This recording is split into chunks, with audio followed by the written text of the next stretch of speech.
Hello friends, welcome in my channel SPT 999. This is Vikas with lecture 52 for Python। और इस lecture में हम लोग देखने वाले हैं कंस्ट्रक्टर के बारे में। कंस्ट्रक्टर किसी भी ऑब्जेक्ट ओरिएंटेड लैंग्वेज का एक बहुत ही इंपॉर्टेंट और यूजफुल मेथड होता है। हम लोग किसी ऑब्जेक्ट ओरिएंटेड लैंग्वेज में जितनी भी क्लासेस बनाते हैं, हर एक क्लास के अंदर ये मेथड होता है। ऐसी कोई भी क्लास नहीं होती जिसके अंदर ये कंस्ट्रक्टर मेथड ना हो। तो बात ये आती है कि अभी तक हम लोगों ने जितनी भी क्लासेस बनाई या नॉर्मली हम क्लास बनाते हैं, तो उस क्लास में तो कोई एक्स्ट्रा मेथड नहीं होता है जिसे हम कंस्ट्रक्टर कहें। तो ऐसा नहीं है, जो क्लासेस हम लोग बनाते हैं जिनमें कंस्ट्रक्टर नहीं भी होता है, तो बाय डिफ़ॉल्ट एक कंस्ट्रक्टर उस क्लास के अंदर रखा होता है जो दिखता नहीं है लेकिन वो होता है, उसे हम लोग डिफ़ॉल्ट कंस्ट्रक्टर कहते हैं। तो बिना कंस्ट्रक्टर मेथड के कोई भी क्लास नहीं होती है, इसलिए कंस्ट्रक्टर को मेंबर मेथड भी कहा जाता है। अब इस कंस्ट्रक्टर का काम क्या होता है, जब हम लोग ऑब्जेक्ट बनाते हैं तो उस ऑब्जेक्ट को मेमोरी देने का काम होता है कंस्ट्रक्टर का। यानी हर एक ऑब्जेक्ट को मेमोरी कौन देता है? कंस्ट्रक्टर मेथड देता है। इसी वजह से हर क्लास के अंदर इसका होना ज़रूरी है, क्योंकि ये नहीं होगा तो ऑब्जेक्ट को मेमोरी नहीं मिलेगी, और अगर ऑब्जेक्ट को मेमोरी नहीं मिलेगी तो फिर वो क्रिएट नहीं होगा। इसके अलावा हम कंस्ट्रक्टर का यूज करके किसी ऑब्जेक्ट को इनिशियलाइज भी कर सकते हैं। यानी कंस्ट्रक्टर के दो मेन पर्पस हैं, एक किसी ऑब्जेक्ट को मेमोरी देना और दूसरा ऑब्जेक्ट को इनिशियलाइज करना। तो अभी तक हम लोगों ने जितनी भी क्लासेस बनाई या उसमें हम जो भी ऑब्जेक्ट्स बनाते आए हैं, नॉर्मली जो ऑब्जेक्ट बनाते हैं उस पे कंस्ट्रक्टर सिर्फ मेमोरी एलोकेट करने का काम करता आया है।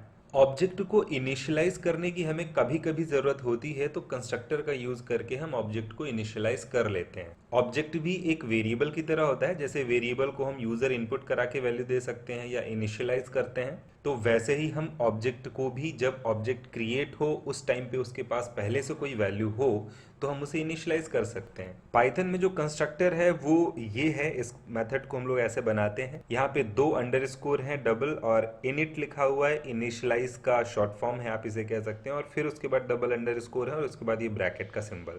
तो ऐसा होता है कंस्ट्रक्टर मेथड। कंस्ट्रक्टर मेथड तीन तरीके से होते हैं। डिफॉल्ट कंस्ट्रक्टर जिसकी भी हम बात कर रहे थे, हर एक क्लास के अंदर ये बाय डिफॉल्ट होता है, हमें दिखता नहीं है।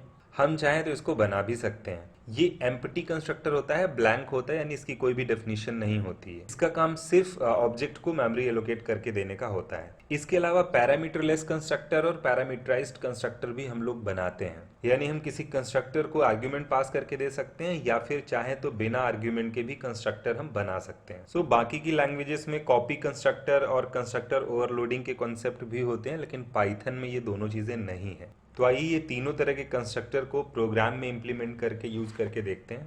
तो यहाँ पे हम लोग एक क्लास बनाते हैं, इसके अंदर हम लोग कई तरह के फंक्शंस बनाते हैं, लेकिन एक मेथड जो कुछ इस तरह से डबल अंडरस्कोर लगा के बनता है, इनिट डबल अंडरस्कोर और ये ब्रैकेट, इसमें हम पास लिख सकते हैं। तो ये इनिट जो मेथड है यही है कंस्ट्रक्टर, और इसको हम डिफ़ॉल्ट कंस्ट्रक्टर कहेंगे या ब्लैंक या एम्प्टी कंस्ट्रक्टर कहेंगे। यही है जो हर क्लास के अंदर बाय डिफ़ॉल्ट होता है, इसको हमें बनाने की नीड नहीं होती है, और यही ऑब्जेक्ट क्रिएट करने का काम करता है। लेकिन जब हमें कंस्ट्रक्टर के अंदर कोई डेफिनेशन देनी होती है, तब हम डिफ़ॉल्ट कंस्ट्रक्टर की जगह पैरामीटराइज्ड कंस्ट्रक्टर या फिर पैरामीटरलेस कंस्ट्रक्टर यूज़ करते हैं, जैसी हमें ज़रूरत होती है। अब बात ये आती है कि जब ये क्लास का एक मेंबर मेथड है तो इसको कॉल कब किया जाता है। जैसे नॉर्मल मेथड कॉल होते हैं तो ये भी कॉल होता होगा, या फिर ऑटोमेटिक कॉल होता है। तो ये ऑटोमेटिक कॉल नहीं होता है।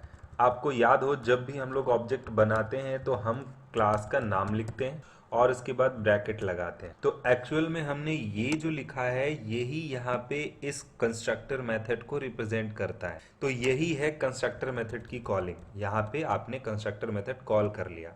अब जब हम मेथड को कॉल करते हैं तो कॉल करते टाइम पे कुछ वैल्यूज़ भी पास कर सकते हैं। किसी भी मेथड के अंदर पास करते हैं, तो ये मेथड है इसके अंदर भी पास कर सकते हैं। तो जब आप ये वैल्यूज़ पास करेंगे तो यहाँ पे इनको रिसीव करने के लिए कोई वेरिएबल भी होना चाहिए। अब इन वैल्यूज़ को हमें करना क्या है, तो हमने कहा कि सेल्फ डॉट एक्स लगा करके एक्स में और सेल्फ डॉट वाई लगा करके वाई में स्टोर कर दीजिए। सेल्फ डॉट एक्स लगाने से ये इंस्टेंस वेरिएबल बन गया, और ये एक्स वाई इसके लोकल वेरिएबल हैं, ये हम लोग पढ़ चुके हैं पहले भी। इंस्टेंस वेरिएबल में वैल्यू जाने से क्या बेनिफिट होता है कि हम इसको किसी दूसरे मेथड में यूज़ कर सकते हैं, जैसे कि हम इसको शो मेथड में यूज़ करने वाले हैं। तो हमने यहाँ पे x की वैल्यू को प्रिंट किया और उसके बाद y की वैल्यू को प्रिंट किया। अब अगर हम यहाँ पे ob डॉट शो को कॉल करें तो सीधे वैल्यूज़ प्रिंट हो जाएंगी। इसके अलावा क्योंकि इनिट अपने आप में एक मेंबर मेथड है, तो इसमें सेल्फ लगाना ज़रूरी है, आपने इसे क्रिएट किया है। ऐसे ही ये भी एक इंस्टेंस मेथड है, तो इसमें भी सेल्फ लिखेंगे। और क्योंकि x जो है वो इंस्टेंस मेथड है, तो सेल्फ लगा के कॉल करेंगे हम, क्योंकि ये लोकल वाले तो कॉल होंगे नहीं इस मेथड के अंदर। अब इसको रन करा के आप देख लीजिए, तो यहाँ पे दोनों वैल्यूज प्रिंट हो रही हैं। तो आप देख सकते हैं कि जब हमने ऑब्जेक्ट बनाया तो वहीं पे वैल्यू पास कर दी। वैल्यूज को इनिशियलाइज करने के लिए जो इंस्टेंस वेरिएबल एक्स वाई हैं, इनको इनिशियलाइज करने के लिए या वैल्यू देने के लिए हमने अलग से कोई फंक्शन नहीं बनाया। ऑब्जेक्ट बनाते टाइम पे ही हमने इनको इनिशियलाइज कर लिया। इसके अलावा हम चाहें तो पैरामीटर लेस भी बना सकते हैं। ये पैरामीटराइज्ड कंस्ट्रक्टर था, तो पैरामीटर लेस कंस्ट्रक्टर बनाएंगे तो यहाँ पे हम कोई वैल्यू दे सकते हैं, जैसे कि हमने इसको 50 दे दिया और इसको हमने 60 दे दिया। अभी हम यहाँ पे वैल्यू पास नहीं करेंगे। एक नॉर्मल हमने यहाँ पे ऑब्जेक्ट बनाया, कंस्ट्रक्टर ऑटोमेटिक बन के एक्स और वाई को इनिशियलाइज कर देगा, यानी इनिशियल वैल्यू मिल जाएगी एक्स वाई को। इसी को हम लोग कहते हैं ऑब्जेक्ट को इनिशियलाइज करना, यानी ऑब्जेक्ट को क्रिएशन के टाइम पे कुछ वैल्यूज दे देना। तो पिछली बार हमने यहाँ पे दिया था, इस बार हमने यहाँ पे भी नहीं दिया। 50 और 60 ऑटोमेटिक इनिशियलाइज हो जाएंगी। अब यहाँ पे देख सकते हैं इस 50 और 60 को हम किसी ऑपरेशन में भी यूज़ कर सकते हैं, जैसे शो मान लीजिए पैरामीटराइज्ड है, तो यहाँ पे हमने a, b दो वैल्यू ले ली और इसको हमें मल्टीप्लाई करना था a से और इसको हमें मल्टीप्लाई करना था b से।